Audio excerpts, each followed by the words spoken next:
Hello, fans, and welcome to another episode of High and Tight. I'm John Nolan, the PBR Virginia DC content manager and the Northern Virginia scouting director. With me, as always, coming to you from outside of the Richmond area, because it's not in the Richmond area, is Jason Burton, the PBR Virginia DC scouting director. Jason, you guys made a return trip on Saturday to Panda Express. Better than the 40 grades you had last time? After that day, anything was better. All right, fans, today we are here to highlight some of the standouts from our third and final session of our 2023 preseason All-State. The event was held at Ironbridge Academy in Chesterfield, Virginia on Saturday, February 18th, with well over 120 players taking part in the event. We're going to break this monster event down with two pods, one that came out earlier this week focusing on the arms, and the other one, which is this one, is going to focus on our position players, guys who we think are bats first. A couple of them are two-way guys, so we'll talk about them on the mound as well, but they are position players first. I do want to say this. It was a gigantic event. It was a monster. We mentioned this when we were talking about the arms, that there were many players who had very, very good days, and it's just not possible for us to fit all of them into these podcasts while keeping them a reasonable length of time. We could have probably spent 14 hours breaking down Saturday's event if we were being serious here, but we're trying to keep it to 10 minutes for you guys. And while I'm rambling right now, and that's not helping things, it is what it is. So please make sure you're following our social feeds. There will be many future articles, and we're going to highlight many, many more players in all of those ways beyond the guys that we're going to get to here in this setting. But we want to take 10 minutes real quickly to highlight three guys each who really stood out at the events. And we are, again, focusing specifically on bats at this point in time. And I'm going to go ahead and bat lead off here, and I'm going to talk about one of the guys who really, really jumped offensively for me, and that is a guy that we have seen a ton of before, is Seth Truesdale, a 2024 catcher from Cosby High School. I thought Seth had a really good day offensively. We were broken in the event into three different cages, and those cages, because we had three trackmen, those cages were basically self-contained. So I got to see Seth, but Burton, for example, didn't over in his cage, and I thought Truesdale hit really, really well on the day. If we're being completely honest, I thought he was short and quick to the ball, did a really good job, was working uphill, generating some power. The exit velocity live was only 91, but I really think that his swing works well. It sets up gap to gap really well. He drives the ball in the gaps really well, creates elevation. He was 82 from the outfield. He also threw behind the plate, 77, 1.98 to 209 on his pops. So there's definitely some arm strength there. And Seth is 5'10", 185, has a good prototypical catcher's frame.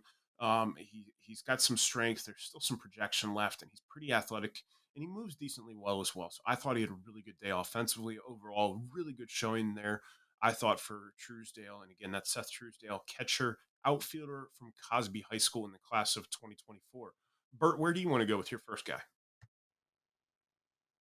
I mean, just for reference, just to tack on to what you said, Nolan, I think we looked at it today. It was anywhere from 100 to 106 hitters uh, on, on Saturday. So it's a lot of guys to be able to pick out, six or so. Um, and B, it's a lot of BP pitches from our three BP guys who threw all of the rounds to all of the hitters, with the boss man Jerry Shank throwing his plus plus. I'd say 70 grade BP. I got to leave room for improvement. Um, and then bouncing back and throwing to like 100 more guys on Sunday in Maryland. And then Coach Stutes, the Matorka head coach, and then Patrick Scoggins. So shout out to those guys for covering those 100, 106 hitters. Um, my first guy that we're going to talk about is first time look, um, Amherst County's finest. He's going to be. I have a feeling he's going to make an impact this year, along with Dalton Wentz on that Amherst team. 26, Jaden Davis. Came away very impressed with Jaden. Up to 83 on the mound. Supposedly he's been up mid 80s, but we saw him at 83. He pitches, he throws strikes, he can spin it. But just as much as the arm, I really, really like the bat. Switch hitter, feel for the barrel. He's accurate. It's fluid. He gets extension through contact. The hands work on the infield. There's definite arm strength across. I want to say, what was he? He was 87 across. I'm sorry, he was 87 in the outfield. I apologize. Um, but like big time dude. It's our first time seeing him. Definitely going to be a guy that is going to have to make a rapid rise up in the rankings. You know, we had never seen him before this weekend. So very impressive first look of Jaden Davis, switch hitter, right-handed arm outfielder out of Amherst County. All right, and I'm going to go 2024 class, and I'm going to actually snag a two-way guy here, and that is Eli Costin out of Benedictine. Eli was up on my mound during the bullpen portion of it, and I thought that was electric and outstanding. He was left side. It is a super quick arm. There's a lot to like in that arm action. Definitely very interesting, but also just generally as a two-way guy. I mean, he lists outfield as his primary. Thought he had a really, really good day all around. 393 on his 30. He was 94 from the outfield. His exit was 99 live. So a lot to like about Eli, that 94 in the outfield. All right, so definitely a lot to like about him. Definitely a lot of projection left in that frame, 6'2", 180.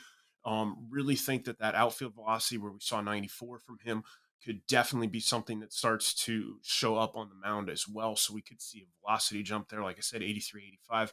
But it's a whippy arm action, really, really loose. So definitely a lot to like about Elijah.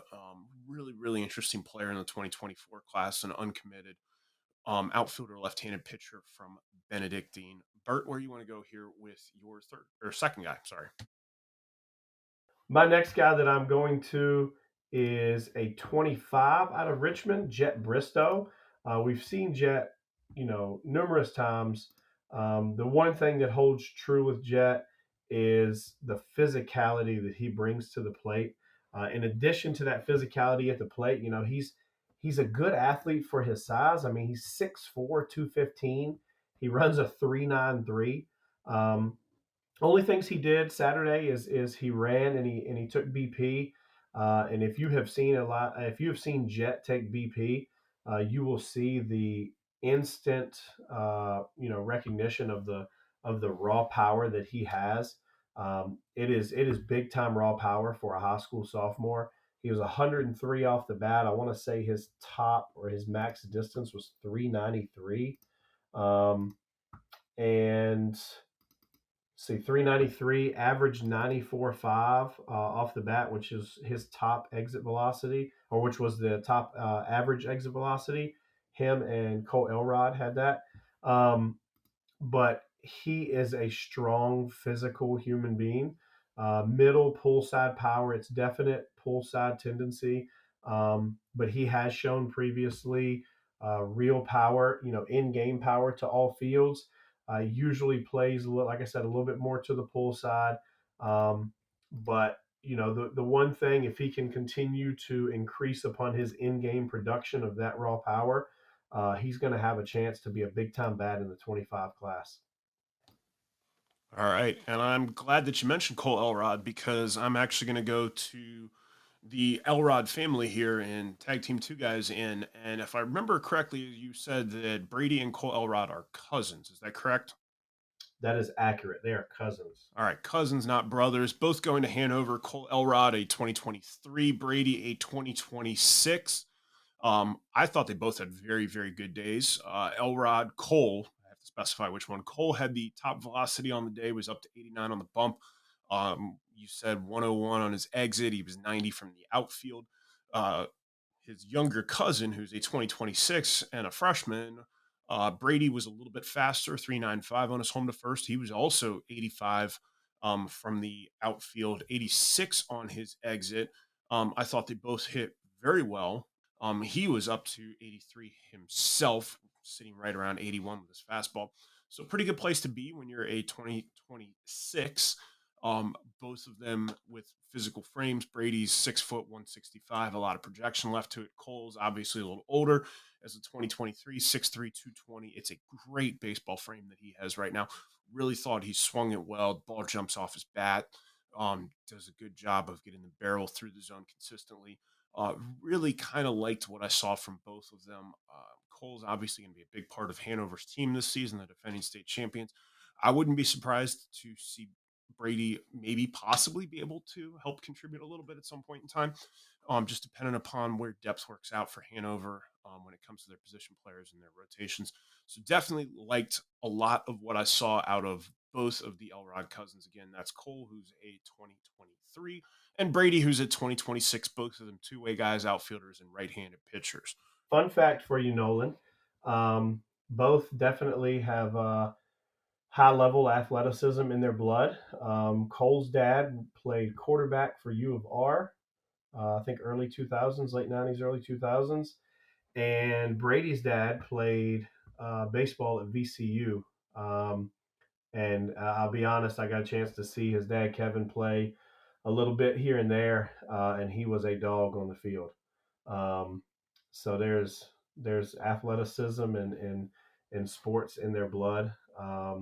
And for the record, Brady and Cole made a bet for top outfield velo um, on the day, and Brady said he was going to win, but he did not.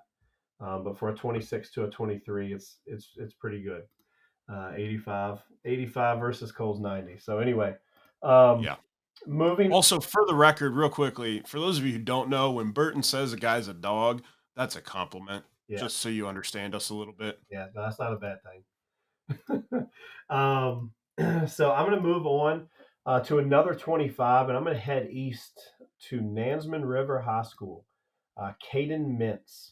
Caden Mintz is a 25 out of Nansman River. Very intriguing, potentially two-way guy. Um, I really like the arm speed and the way the arm worked on the mound. Command's a little bit scattered. That's not something like that's super concerning for me in February. I really like the way he moves on the mound. He was up to 86. And again, the ball comes out and it's really easy. But even more so, like how he moved in the infield, the hands work. He moved well laterally. There's arm strength there.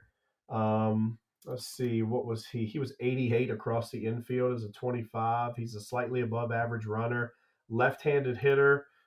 Like the stroke, it's clean, it's fluid, it's probably contact right now, doubles power. Um, it's very just another good athlete in the long line of good athletes at Nansman River. Um, and I'm not sure how much he'll contribute this year on the varsity level, but I definitely have a feeling at some point in time this year, his number is going to be called, and he's going to have a chance, and it's definitely going to be an intriguing watch and follow for that 25. All right. And I know we advertised three each, and I kind of tag teamed two guys in there. I want to go ahead and take a couple of minutes here, real quickly, just to talk about one that is a committed player that really, really jumped out to us, and that is from Matoka in the 2024 class, Jacob Lee, a VCU commit. God, Jacob was awesome on Saturday. He looks physical as heck. And Jacob 6'1", 205. He's a former Future Games guy, so we've seen him a bunch. Went to the Future Games actually as a freshman. So definitely a very talented player. He's been a standout. He is physical, physical, physical. I thought he hit really, really well. I think we currently have him ranked 26th in the class of 2024. I feel like that ranking might be justified to go up a little bit. I really thought he showed well for himself offensively. Did you want to talk or add anything about Jacob Burt? Yeah, no, I mean he's definitely been in the weight room. 24.6 hand speed, um, bat speeds above average. On track, man, he had the top exit velocity on the day at 103.6. So obviously that gets bumped up to 104. Top average distance at 286 feet, and that's on roughly 15 batted balls. 378-foot max distance, 80-mile-an-hour catcher velo behind the plate. Um, he ran a 3.95 30. He was 88 from the outfield, 193 to 199 behind the plate. Like they're loud tools there. he's always been that guy who has some loud tools. I'm very, very intrigued to see Jacob. It's been a year since we've seen him in game. Very intrigued to see Jacob in game this spring, and just see how those tools continue to develop in game. Yeah, definitely thought that he took a jump from the times that I've seen him before, and it was a noticeable increase. And there was just watching everyone else take BP and then watching him take batting practice. Don't get me wrong, the other guys were really, really good, but there was just a difference in the way the ball came off of his bat compared to everyone else who was there. And it was noticeable for me at least. Any other thoughts on the event, Bert? It's over. Um, Nah, it was awesome. It was I know we talked about like one of our biggest events. It's one of our biggest events ever. It is by about 22 players. It is our biggest winter event in Virginia DC history. So I think we had 127 registered. I think we had a couple of injuries and things like that. Um, prior, not at, prior to the event on Saturday. But again, 127 registered players. It was big time. It was awesome. It was a great day. Got to see a lot of good players. No, it really was. And obviously, if you're listening to this, you've made it all the way down to the end. And this is our second podcast breaking this down. We'll have more stories as we go. And then, believe it or not, the high school season's right around the corner. Tryouts should have started by the time you were listening to this podcast. So we have games to get out to. Make sure you're following Jason Burton at K's All Day 19, myself at PBRVADC underscore Nolan, Jerry Shank at Jerry underscore Shank. We'll be out for your coverage. Also, the PBR Mid Atlantic Ground Forces will be out to games as well as we look forward to the next 3 months. Keep an eye out for plenty of coverage of the high school season as we are out at games. And then also, we're going to start having our Power 25. We've been rolling our preseason spring forward looking aheads, starting to get you guys geared up and ready to roll. So it's going to be a fun year. Next stop, Shepherd Stadium in May, or VHSL State Championships on in June. So it's going to be a fun ride, and we'll be there with you. And we look forward to seeing you out there.